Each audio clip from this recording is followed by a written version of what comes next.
Good morning, Lions. It's so good to see you again. We're going to continue reading Wonder. And today I want to show you how to take our notes that we have been collecting, our evidence in our reading journals, to start answering our guiding question, which was what theme is evident in Wonder, as well as what is the author's purpose for writing this novel. Before I jump into that, though, I just want to show you, you see here on my screen, the last time we read together, we gathered some more evidence that we felt that family is a theme that's emerging in this story. And I just wanted to show you the evidence that I gathered. You can see it here on the screen. It was from page 113. And remember, we're paraphrasing what happens. That means we're putting in our own words the evidence that we collect. So I said Augie confided in Via about the incident with Jack Will. Via was able to convince Augie to go trick-or-treating, which he loved, and she was there to listen. Remember, Augie was really upset. And I thought this was great evidence that family is a theme in this story, in this novel Wonder, because Via and her relationship with her brother, I thought it was very powerful. It showed how important the family was to each other and how they supported each other. So I added that post-it note or sticky note to my page in my reading notebook that family is a possible theme. Okay, now I want to show you. So here's our guiding question. What theme is evident in Wonder, and what do you believe was the author's purpose for writing this novel? So the first thing we have to do when we have a question about a story, we have to figure out what's being asked. And when I'm looking here, I see this word "and." So this tells me there are at least two things that I need to do. So let's tackle this question one half at a time. So the first part is, I'm going to see if I can highlight this. What theme is evident in Wonder? And let me go to my highlighting. There we go. So to me, this is part A. What theme is evident in Wonder? And then the second part, and what do you believe was the author's purpose for writing this novel? So this is a really big question we have to unpack. So when I see a question like this, I like to just take it one step at a time. So let's just focus first on the first part of the question. It doesn't say part A, but I'm reading this. You know how in math, a lot of times you get part A, part B. To me, this seems like a two-part question. So let's first tackle what theme is evident in Wonder. So I'm going to move down here. And here is, I went ahead and took a picture of my page in my reader's notebook.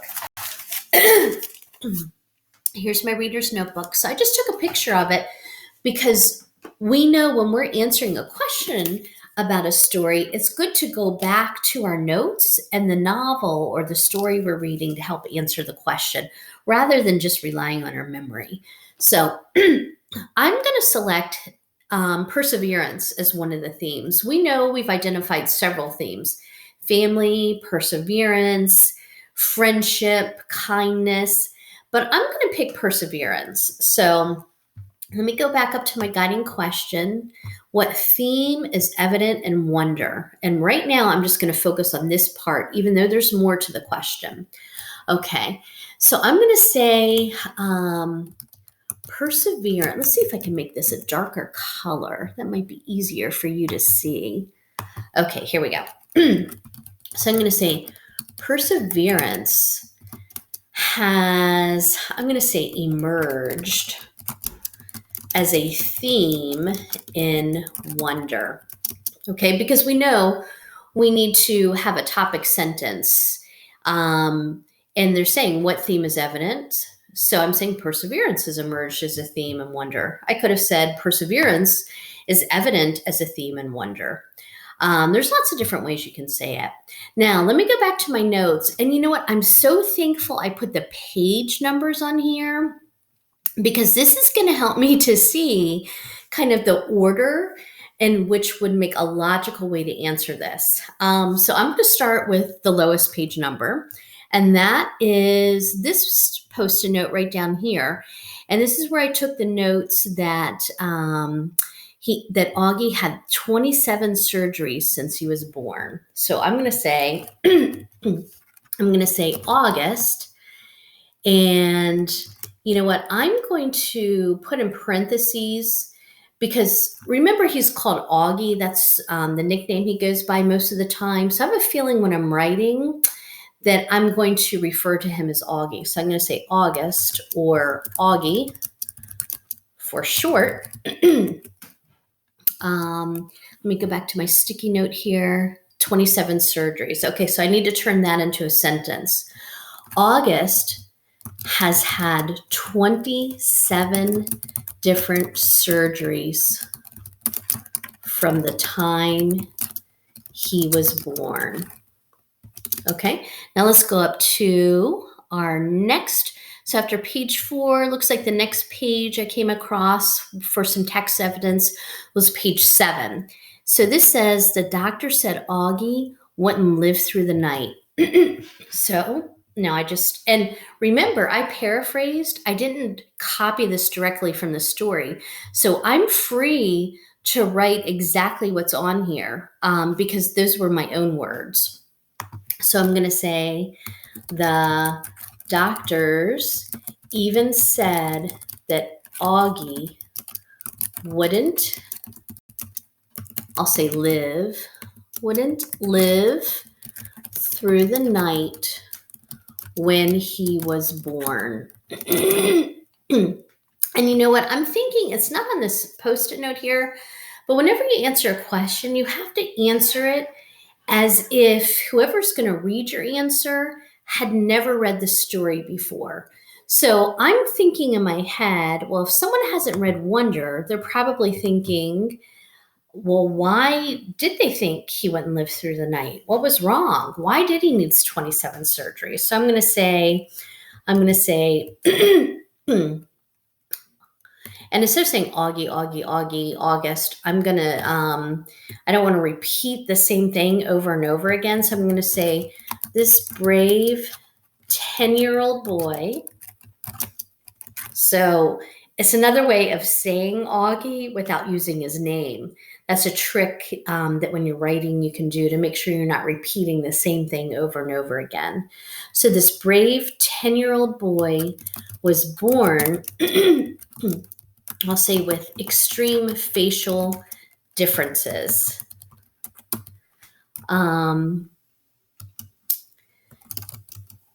That I'll say caused many medical problems. Okay.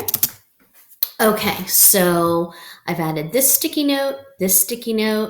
Looks like page 14 is the next page. This said, Augie decided to go to school even though he was terrified. Okay, so this was more evidence that this young man has persevered. So I'll say, now I'm thinking if someone hadn't read this story before, they would think he's never been to school. So I think I need to set this up first and say, August, I'll say due to the medical difficulties, and I know I spelled that wrong. I'm going to come back to spelling, or I can just use the spell check real quickly. Okay, so due to the medical difficulties, Augie was homeschooled by his mother. Now I'll go to my sticky note and I'll say, however, and I better not say Augie again, I'll say he has decided that he will attend school for the first time. And I'm going to say, even though it terrifies him. And I better say why it terrifies him. So say, even though it terrifies him, Um, you know what? I'm going to leave it at that because what I was going to add, it terrifies him, even though he's worried about what kids will think. I have that on a later sticky note. So I'm just going to stop my thought there with a period, even though it terrifies him. Okay. And then the next sticky note is page 34. And so this says Augie told his parents he wanted to go to school. Well, that's the exact same thing as this sticky note. So I'm not going to repeat that. I'm going to leave that where it is. Okay, so let's look here. The next sticky note is here on page 29. Augie looked Julian right in the eye when he was being rude. So I'll say, and I better set this up, like, when did this happen? Remember, this happened when Augie took the tour of his new school. So I'll say, when Augie toured his new school, a boy named Julian was being rude. And I'll say, despite this, Augie looked him right in the eye, right in the eyes. Okay, and then the last sticky note we have here is page 61, and it says, Augie faced each day at school with kids staring at him because of his appearance. So let's add that too. So Augie faced each day at school with kids staring at him because of his appearance. And why I think he persevered is because he continued going to school even though that happened. All right, so we know when you're writing a paragraph, you have your topic sentence, and then you need to wrap it up. And a strategy for wrapping it up is to just reword the topic sentence. So let's read, we said perseverance has emerged as a theme and wonder. So now I'm going to go down here. I'm going to say, so we want to wrap up and talk about, again, these were all examples of perseverance being a theme. So we will say, how about we say, it is, or we'll say, these were just a few examples of perseverance being evident as a theme. And then this was only from the first section of the book. So I think we need to make it clear we haven't read the entire book yet. So we'll say these were just a few examples of perseverance being evident as a theme from the first section of the novel alone. Okay, so we're going to put a pin in it for here. Tomorrow, we'll go back and reread what we wrote to make sure we don't need to clean it up. And then on the next day, we will tackle the second part of this question. Remember, we only answered what theme is evident. We still need to tackle the author's purpose. But I hope that shows you how you can take your notes and the evidence you're collecting from your reading journals to answer a question that might be assigned to you. Okay, so let's go ahead and continue reading the best part of the day when we get to read Wonder together. And this chapter that we're going to read is called Time to Talk. August played up the stomach ache the next day. Oh, remember we left off where Augie confided to Via that he really wasn't sick, that he just had been really upset and his feelings were hurt by what Jack Will had said. And so, but Via did convince him to go trick or treating. So we're picking up on that next day. Okay, time to think. August played up the stomach ache the next day so you wouldn't have to go to school. I admit I felt a little bad for Mom, who was genuinely concerned that he had a stomach bug, but I had promised August I wouldn't tell her about the incident at school. By Sunday, he was still determined not to go to school. What are you planning on telling Mom and Dad? I asked him when he told me this. They said I could quit whenever I wanted to. He said this while he was still focused on a comic book he was reading. But you've never been the kid of sorry guys, but you've never been the kind of kid who quits things, I said truthfully. That's not like you. Hmm. I'm going to mark this page. That sounds like it is more evidence of perseverance. Someone who doesn't quit. Okay, I'm quitting. You're going to have to tell Mom and Dad why, I pointed out, pulling the comic book out of his hands so he'd have to look up at me while we were talking. Then Mom will call the school and everyone will know about it. Will Jack get in trouble? I would think so. Good. I have to admit, August was surprising me more and more. He pulled another comic book off a shelf and started leafing through it. Augie, I said, are you really going to let a couple stupid kids keep you from going back to school? I know you've been enjoying it.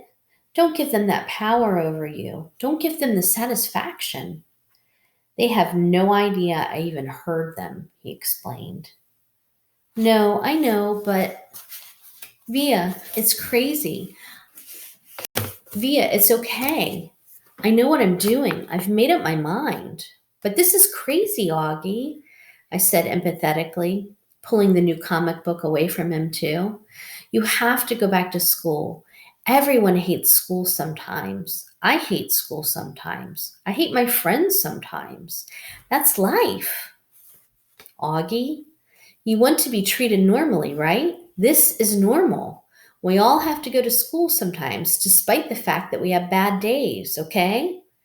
Do people go out of their way to avoid touching you, Via? He answered, which left me momentarily without an answer. Yeah, right. That's what I thought. So don't compare your bad days at school to mine, okay? Okay, that's fair, I said.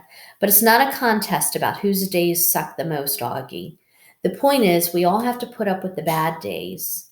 Now, unless you want to be treated like a baby the rest of your life, or like a kid with special needs, you just have to suck it up and go.